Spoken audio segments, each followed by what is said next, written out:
Hey everybody, it's Zach from Myshire Farm, and we are doing another incubator video today. We purchased a professional farm grade Little Giant, and so we're going to test this out for you to see if that works for you or not. There's a couple things that I've already noticed that I'd like to mention, but first, we just finished our Nurture Right 360 video, so you can check that out in the description as well. But I wanted to show you how the chicks were growing. So they are in here. We have not lost any. All of them are happy and healthy. There's no issues with them at all, and they're growing like weeds. So that is pretty exciting. So the Nurture Right 360 had some pros and cons to it, but overall, we had great success with it. So hopefully, we'll have the same thing with the Little Giant. So we'll find out. Let's go.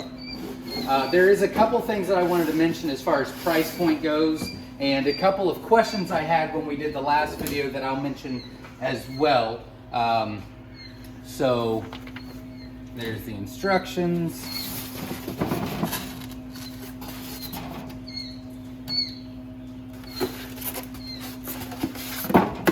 Okay. It's made in the USA, that's nice. So I will plug this in. I did want to talk about, while I'm doing all this, the Nurture Right 360, we do recommend. It is in the Amazon store for you to check out. But it holds about a little over 40 eggs, and it is $150 that automatically comes with chicken rails, which is what we used, and it worked just fine. We just put 2 in each slot. Now with that being said, the Little Giant is $102, but it does not come with any rails at all. So that means if you don't buy the rails, you would have to get in here every day and turn them. So obviously that is highly not recommended. So George used to use Little Giants a lot. He no longer uses them at all, but he still had a quail rail. So we're actually gonna use his, but the Little Giant on Amazon is $102, and the Hovabator, which is a different incubator, has rails that are universal. So you can fit chicken, duck, quail, whatever. They are the same exact size. So those are only $65, which is cheaper than the rails that you can purchase for this. So overall, it'd be $167 for this and rails. But this holds 120 eggs. So the cost per egg is significantly less with this than it is the Nurture Right 360, but let's see if we get the same results. Because if we don't get the same results, then it doesn't really matter. So we will set this up. Now, a couple different things. We are obviously using our Govee, so we'll be setting the Govee in here, and we will be testing that with what this says on here, and I will be setting this up for the temperature and humidity that I'm wanting. And then I did notice that the instructions here, the first part of the instruction said, for best results, we recommend to use a trusted calibrated second thermometer in addition to the one built in. I cannot express enough that all incubators lie. I'm pretty sure that the GQF, which is one of the top brands, even says that in the instructions as well. So you just have to remember that all incubators lie, and I feel like incubators want you to fail and chicks want to die, and your job is to just control both. So these little red things will go into here during incubation. There's 2 little holes here. So we're gonna close those up. And then that's the other thing I wanted to mention from the last video. So during lockdown, obviously you're supposed to increase the humidity dramatically. Now the reason we say that is because you have to soften the egg so that they can break through. If the egg is too hard and the chick is not strong enough, then it won't break through, and then you'll have fertilized eggs that developed that just didn't hatch. So you want to increase the humidity dramatically at lockdown. However, I'm still saying that you need to take these out at lockdown, and that is because of the carbon dioxide that they release once they start hatching. You have to get that out of there.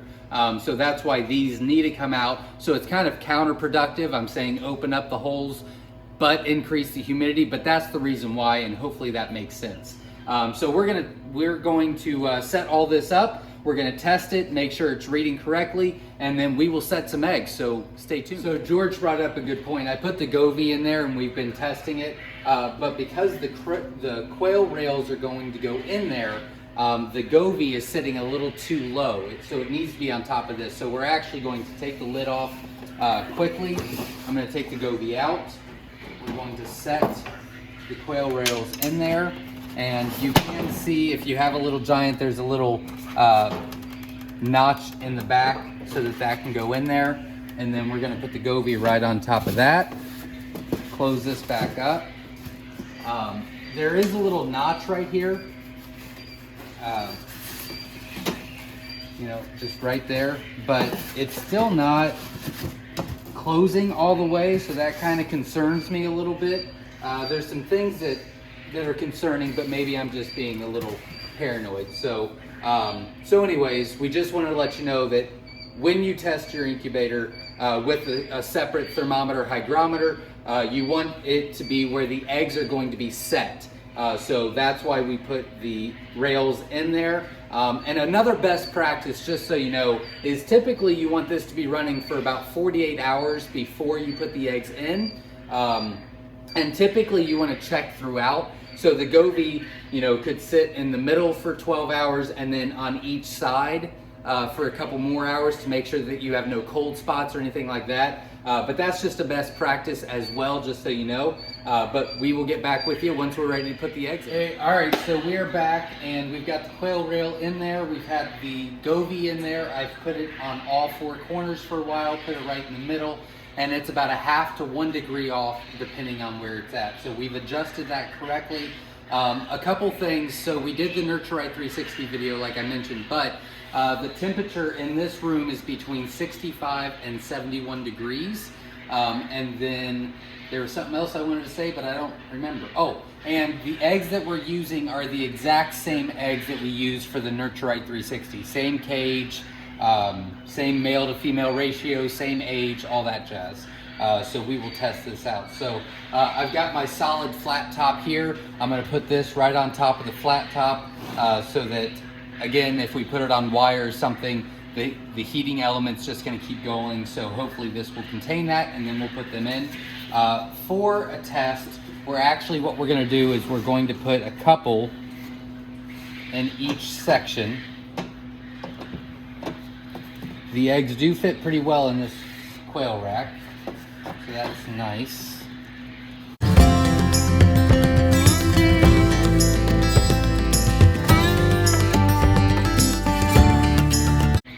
So I'm putting 5 in each corner.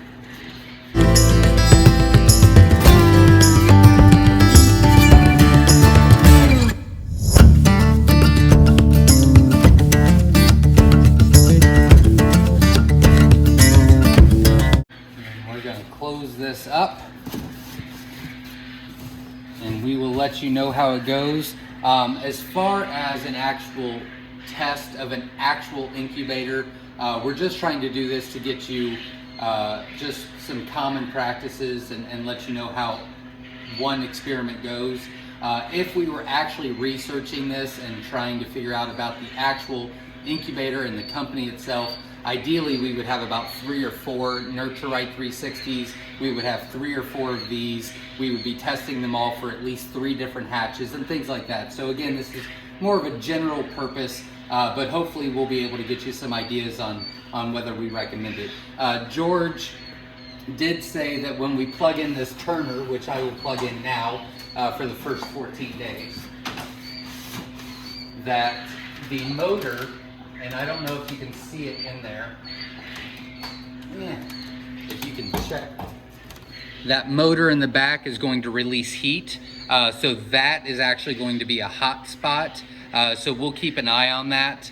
I'll still be moving the Govee around a little bit just to check it real quick. And obviously the temp is off right now, but that's because we had the lid off. But it's pretty easy to set. There's some things I like and don't like about it. To fill in the water, you actually have to take the lid off. So I'm not a big fan of that. I don't like taking the lids off or anything like that during incubation at all. I do like that you can still see through. It's not all. I can't see everything, but it is still visible. But we'll let you know how it goes, and we'll give you our thoughts, and wish us luck. Hey everybody, it's Zach from Myshire Farm, and it is lockdown day for our little giant. So we're going to do a couple different things. One, I'm going to actually unplug this, which is the turner inside. So I'm going to move this over here, and we are going to candle in just a second, but I have noticed that the temp is off by 2 degrees next to where the motor is for the turner, and then if I put it in the opposite corner, it's about a ½ degree off. So I'm a little worried about that, and I have no idea what to expect. Also, we're going to take these little red things out, and if you don't know why, the main reason is because we need to let oxygen in, and when they start hatching in a few days, the carbon dioxide that they release needs to come out. Otherwise, they're not going to do so well. So we're taking those out. We unplug the turner. We are now ready to turn off the lights, and we're going to candle. My eyes have not adjusted. There we go. Good. Good. Bad. Good.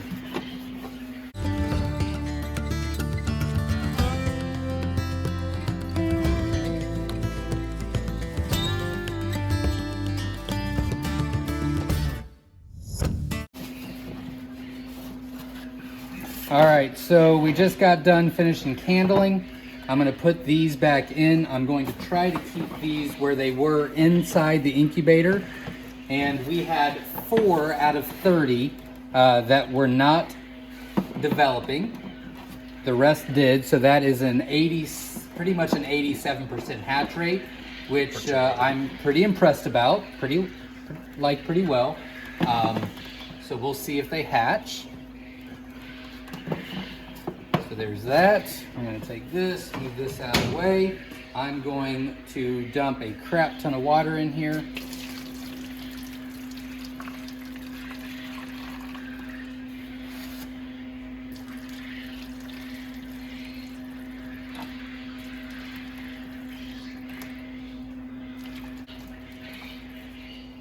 Okay, so that is full all the way, and I can see the Govee.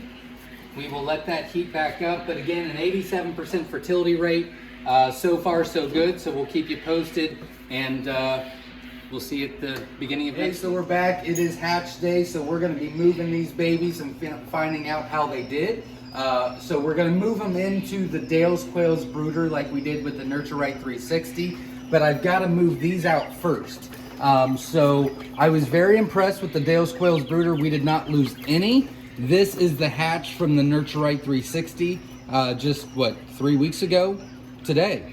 So I'm pretty excited about that. And I've got some really good information for you, so stay tuned, and we'll be right back. All right, so we did get the brooder set up. We moved those babies, and we got the brooder set up for these. I'm very interested to see how they did. So remember, it was an 86% fertility rate.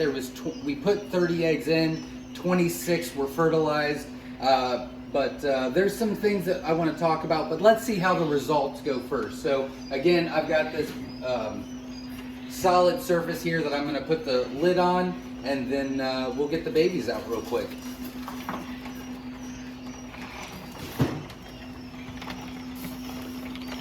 One, 2, 3, 4, 5, 6, 7, 8, 9, 10, 11, 12, 13, 14, 15, 16, 17, 18, 19, 20. Okay. Kind of interesting. We'll leave that back on there. That's about a 67% hatch rate. Again, these are the brand new color that's going to only be available on our auction group for the next couple of weeks until we finish the Hovebator video. but we are testing the incubator for you, and we're also testing our fee mix as well. So check that out. There we go. And then that gives us, what was it, a 67% hatch rate? Okay, so wasn't as good. I think I know why. So let me get my thoughts together, and then we will give you an overall update of what we think of the little giant. We'll be right back. All right, so we cleaned it up, we moved all the chicks, everything like that, and so now I'm going to give you what my initial thoughts are about the little giant incubator. So we did have an 87% fertility rate, so that was pretty impressive. We had a 67% hatch rate on everything that we put in. So that wasn't hateful either. I've got some pros and cons that I did want to talk to you about. So the pros, I do like that it's forced air. I couldn't imagine not having forced air. I feel like it would be a lot worse. But I did like the forced air. I do like the size of it, and I did like the price per egg. So for example, we kind of talked about this earlier, but the incubator for the little giant on Amazon's $102. The Turner is $56, so it's $157. You can fit 120 quail eggs in there, so that's about $1.30 per egg, which is fairly inexpensive. So I did like that. Now the cons, there was many different hot and cold spots. So that was super annoying to try to control. And controlling the humidity was also extremely difficult. You did have to open it to do anything. So if I want to take the Turner out, if I want to add humidity, if I want to move the Govee around, I have to take the lid off. I did not like that very much either. And then the cleanability of it, because it's styrofoam, was kind of a pain.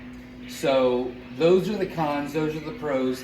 And we're not going to be putting this on our Amazon store just yet, but what we are going to do is we're going to be setting up the hovabator this week. We'll be incubating those and testing out the hovabator for you guys. And then once that's done, we're actually going to do a video on the Nurturite 360, the little giant, and the hovabator, and let you know what we think of each one and how they compare to each other.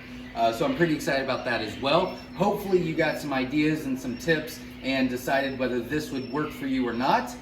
If you have any questions, comment below, and we'll see you next time.